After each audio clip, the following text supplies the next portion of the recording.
I thought I'd do a piece about how the Earth is the most comfortable, well-equipped spacecraft in the universe.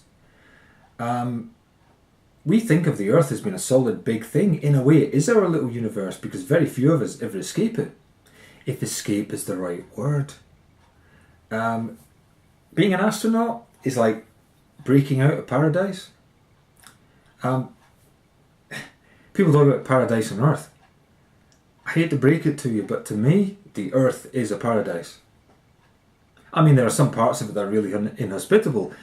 I would suggest to you that mankind and other animals are meant to avoid those parts, except where we can make use of it. Maybe the desert regions are not to be used for much, except putting a load of solar panels there and leading cables so that people in nicer areas with vegetation can keep them irrigated and keep the lights on. That would be a damn good use for the blasting sunshine in the desert. Kids often are said to, especially boys, are to want to hanker to be a spaceman, an astronaut or something. You are already an astronaut. You're just on such a fantastic spacecraft that you don't need to suit up. The Earth has got its own atmosphere and everything, but we only think, because it's big compared to us, we think the Earth is a big solid thing. But you compare it to space, and it's smaller than a bit of pocket lint in the ocean. Yeah, it's just minuscule. So we make these tiny little spacecraft, which are really inhospitable, uncomfortable, cramped. And when you're out in space, in that spacecraft, you lose gravity. It's shit, right? I can't think of a less pleasant experience. Yes, you do it for the excitement of saying you went to space. I completely get that. But in terms of space travel, we're all in first class, business class space travel on the Earth.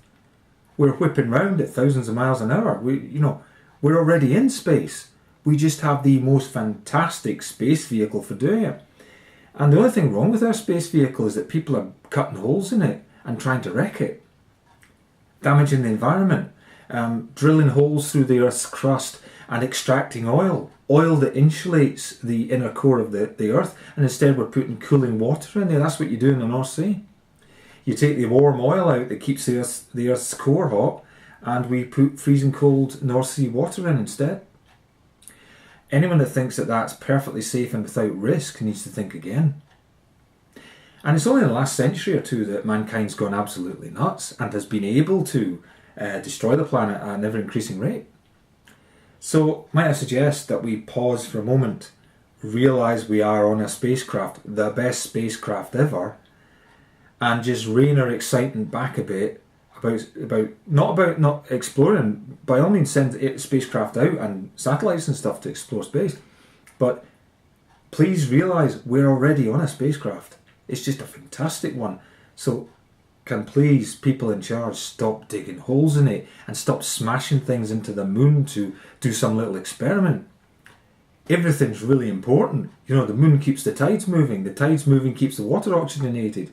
The oxygenated water supports sea life, like fish that we can eat. It's all tied together, so please don't fuck it up by messing with it. Okay? The Earth. It's the most fantastic first-class spacecraft you'll ever fly in, and you're already an astronaut. Thanks for watching and listening.